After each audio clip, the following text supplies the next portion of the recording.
नमस्कार दोस्तों, मैं महेश राज गुप्ता स्वागत करता हूं आपके अपने यूट्यूब चैनल परीक्षा एकेडमी पे। मेरे प्यारे साथियों, आज के सेशन में हम प्राचीन इतिहास के जितने भी प्रश्न बीपीएससी में पूछे गए हैं, जो प्रश्न बीपीएससी शिक्षक भर्ती में पूछा जाएगा, वो सारे प्रश्न हम लोग आज के सेशन में कवर करने वाले हैं। तो चलिए, आज का सेशन हमारा होगा प्राचीन इतिहास पे। प्राचीन इतिहास से जितने भी बीपीएससी में आज तक प्रश्न पूछे गए हैं, वो सारे प्रश्न आज हम लोग करने वाले हैं। ठीक है। उसका पहला सीरीज, आज का पहला सीरीज होगा जिसमें हम लोग 20 से 25 प्रश्न देखेंगे और बहुत कम समय में हम लोग एक शॉर्ट रिवीजन कर लेंगे। ठीक है, पीवाईक्यू का, बीपीएससी का।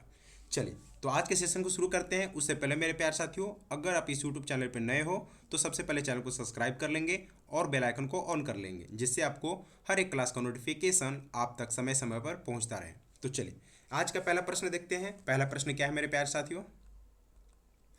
देखिए, पहला प्रश्न है कि भारत में पशुपालन एवं कृषि के प्राचीनतम साक्ष्य प्राप्त हुए हैं। ये सारे प्रश्न जो भी आज हम कराने वाले हैं आज के सेशन में, सारे प्रश्न बीपीएससी में पूछे गए हैं। ठीक है, बीपीएससी जितने भी एग्जाम को कंडक्ट कराता है, सारे वहाँ से प्रश्न हमने उठाए हैं और आपको इसी तरह के सेशन में आपको कराया जाएगा प्रश्न। ठीक है, चलिए।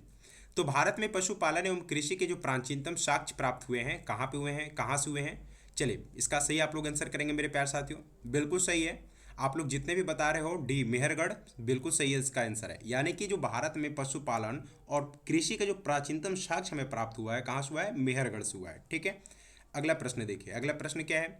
निम्नलिखित में किन स्थानों से मध्यपाषाण काल में पशुपालन के प्रमाण मिले? देखिए, यहाँ पे मध्यपाषाण काल में पूछा गया है। प्रश्न को अच्छे से पढ़ेंगे, ठीक है, उसके बाद आप लोग आंसर करेंगे कि मध्यपाषाण काल में पशुपालन के प्रमाण मिलते हैं। कहाँ से मिलते हैं? बोरी से मिलते हैं, या लखनिया से मिलते हैं, बागोर से मिलते हैं, या फिर इनमें से कोई नहीं? चलिए, आप लोग इसका सही आंसर करेंगे। तो देखिए, मध्यपाषाण काल में जो पशुपालन के प्रमाण मिलते हैं, बहुत कम लोगों का सही आंसर आ रहा है, जो कि सी आंसर आ रहा है। बिल्कुल सही है। यानी कि कहाँ से मिले हैं? बागोर से ही इसका क्या मिलते हैं? मध्यपाषाण काल में पशुपालन के प्रमाण मिले हुए। याद रखना है आप। ठीक है, आप लोग डायरेक्ट आप कहीं और आंसर नहीं कर दीजिएगा। ठीक है, मेहरगढ़ मिला तो मेहरगढ़ में आप लोग मार देंगे। मध्यपाषाण काल में पूछा जा रहा है। ठीक है, तो आप लोग बागोर इसका बिल्कुल सही आंसर हो जाएगा। ठीक है, चलिए अगला प्रश्न देखिए। निम्नलिखित में से किसको चालकोलिथिक युग भी कहा जाता है? ये ऐसा प्रश्न है जो कि लगभग सभी एग्जाम में पूछा जाता है, हर बार ये प्रश्न बनता है बीपीएससी में।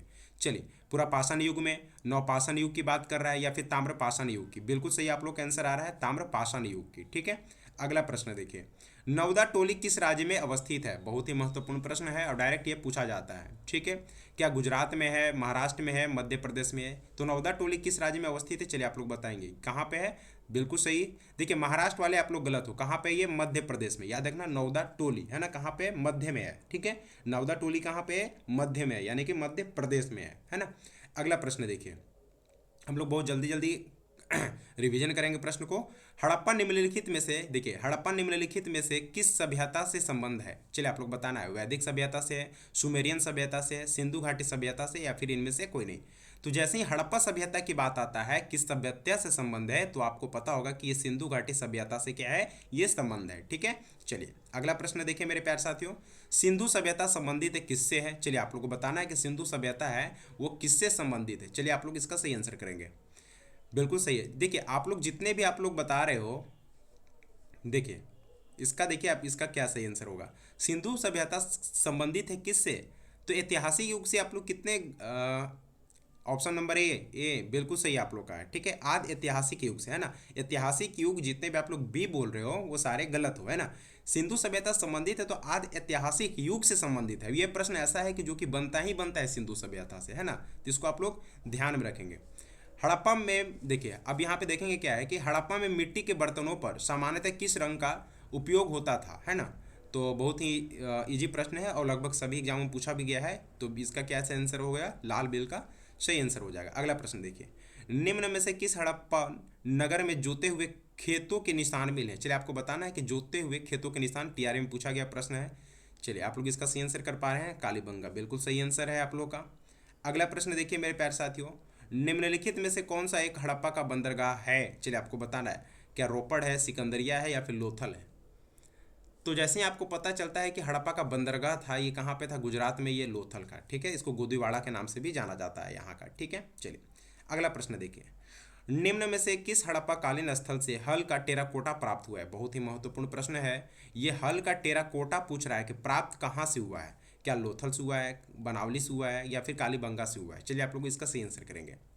तो हल का टेराकोटा पूछ रहा है तो इसका बिल्कुल सही आंसर हो जाएगा बनावली। कहाँ से हो जाएगा इसका सही आंसर? बनावली इसका बिल्कुल सही आंसर होगा। अगला प्रश्न देखिए, निम्नलिखित में से कौन हड़प्पा और मोहनजोदाड़ो के उत्खनन से संबंधित नहीं थे? यह प्रश्न पूछा गया है टीआरई के, अभी जस्ट एग्जाम हुआ है जिसमें ना टीआरई 2 में यह प्रश्न पूछा गया है। तो निम्नलिखित में से कौन हड़प्पा और मोहनजोदाड़ो के उत्खनन से संबंधित नहीं था? तो आपको पता होगा के एन दीक्षित भी थे हमारे, एम एस वातसु भी थे, आर डी बनर्जी भी थे, लेकिन वी ए स्मिथ नहीं थे। तो आपका ऑप्शन नंबर ए बिल्कुल सही आंसर हो जाएगा। ठीक है, चलिए अगला प्रश्न देखिए, ऋग्वेद का कौन सा मंडल पूर्णतः सोम को समर्पित है? पूछा गया प्रश्न है। 7वां, 8वां या फिर 9वां? चलिए आप लोग बताएंगे। तो बिल्कुल सही आंसर आप लोग का ताबड़तोड़ आंसर आ रहा है, यानी कि ऑप्शन नंबर सी बिल्कुल सही आंसर आ रहा है, 9वां मंडल। ठीक है, अगला प्रश्न देखिए, प्रसिद्ध 10 राजाओं का युद्ध किस नदी के तट पर लड़ा गया था? तो रावी नदी, जिसको हम लोग परुशनी नदी भी बोलते हैं। ठीक है, ये ऑप्शन नंबर आपको डी दिख नहीं रहा होगा, है ना। तो गंगा भी नहीं है, कावेरी भी नहीं है, ब्रह्मपुत्र भी नहीं है। ऑप्शन नंबर जो डी है यहाँ पे नीचे छुप गया है ना। तो ये क्या कौन सा है? परुशनी, या फिर आपको इसको बोल सकते हो रावी नदी। ठीक है, चलिए अगला प्रश्न देखिए, देखिए किस काल में अछूत की अवधारणा स्पष्ट रूप से उदित हुई थी? यानी कि कहने का मतलब है कि कौन सी इनमें से वो कौन सा काल है जहाँ पे अछूत की जो अवधारणा थी वो स्पष्ट रूप से उदित हुई थी? क्या ऋग्वेद काल में हुआ था, उत्तर वैदिक काल में हुआ था, धर्मशास्त्र के समय, या फिर इनमें से कोई नहीं? तो देखिए अछूत की जो अवधारणा स्पष्ट रूप से उदित हुई थी वो कौन से काल में हुआ था? बिल्कुल सही आप लोग का आंसर आ रहा है, धर्मशास्त्र के समय में। देखिए जितने भी आप लोग ये कह रहे हो ऋग्वेदिक काल बता रहे हो, आप लोग गलत हो। यहाँ पे अवधारणा स्पष्ट रूप से अछूत के लिए पूछा जा रहा है, तो आपका धर्मशास्त्र के समय ही हुआ है। ये प्रश्न पूछा गया है बीपीएससी में, है ना। चलिए अगला प्रश्न देखेंगे मेरे प्यारे साथियों। अगला प्रश्न क्या है? महात्मा बुद्ध का महापरिनिर्वाण कहाँ हुआ था? महापरिनिर्वाण कहाँ हुआ था? चलिए आप लोग बताएंगे। लुम्बिनी में, बोधगया में, या फिर कुशीनगर में?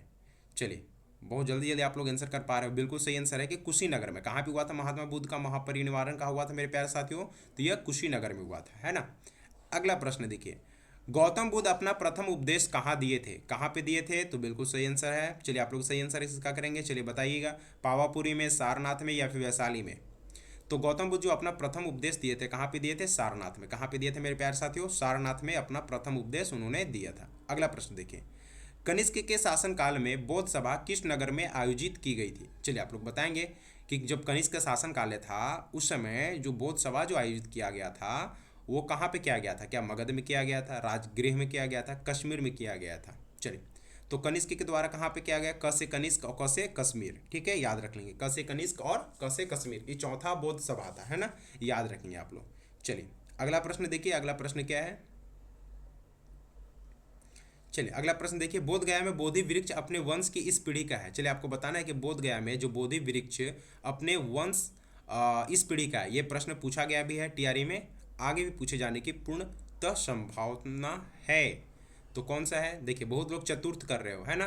तो जितने भी कर रहे हो गलत है, इसका सही आंसर हो जाएगा पंचम, है ना। तो बोध गया में जो बोधि वृक्ष अपने वंश का है वो माना जाता है कि पंचम वंश की पीढ़ी का है। कौन सा वंश का? पंचम वंश का पीढ़ी का है। ठीक है, अगला प्रश्न देखिए, त्रिपिटक किस धार्मिक पुस्तक है? तो आपको पता होगा कि ये किसका है, जैन और बौद्ध में। आप लोग बताइए कौन सा इसका सही आंसर होगा। बिल्कुल सही आंसर है ए वाले, आप लोग गलत हो। त्रिपिटक जो जैन का नहीं है वो होता है बौद्ध का। किसका होता है? बौद्ध का, वो धार्मिक पुस्तक होता है ना। अगला प्रश्न देखिए, ठीक है, दक्षिण भारत के मंदिरों को के आकर्षक द्वार को क्या कहलाते हैं? ये पूछा गया प्रश्न है बीपीएससी में, और ये टीआरई में भी, बिहार शिक्षक भर्ती में भी पूछा गया प्रश्न है। आप लोग ध्यान देंगे थोड़ा सा। तो क्या कहलाते हैं? शिखर कहलाता है, मंडप कहलाता है, या फिर गोपुरम कहलाता है? तो जो मंदिरों के जो आकर्षक द्वार होते हैं ना मेरे प्यारे साथियों, उसको बोलते हैं गोपुरम। क्या बोलते हैं? उसको गोपुरम बोला जाता था। ठीक है, तो लगभग हमने 9 मिनट में ही 20 प्रश्न को हमने क्या किया मेरे दोस्तों, एकदम जल्दी जल्दी हम लोग क्या किए, एक तरह से ये रिवाइज कर लिया हम लोग, है ना, रिवीजन कर डाले। ठीक है, ये थे बिहार शिक्षक भर्ती और बिहार में जो बीपीएससी में जो एग्जाम में पूछे गए प्रश्न थे वो सारे प्रश्न थे। ठीक है, इसका सेशन प्राचीन इतिहास का और भी आपको आगे मिलेगा। ठीक है, तो चलिए आज के सेशन को हम लोग यहीं पे समाप्त करते हैं। ठीक है मेरे प्यारे साथियों, अगर आप इस यूट्यूब चैनल पे नए हैं तो सबसे पहले चैनल को सब्सक्राइब कर लेंगे और बेल आइकन को ऑन कर लेंगे, जिससे आपको हर एक क्लास का नोटिफिकेशन आप तक मिलता रहे और आपको सही सही मार्गदर्शन आपको किया जाए और सही सही प्रश्न आपको कराया जाए। ठीक है, चलिए तब तक के लिए धन्यवाद। मिलते हैं फिर अगले सेशन में।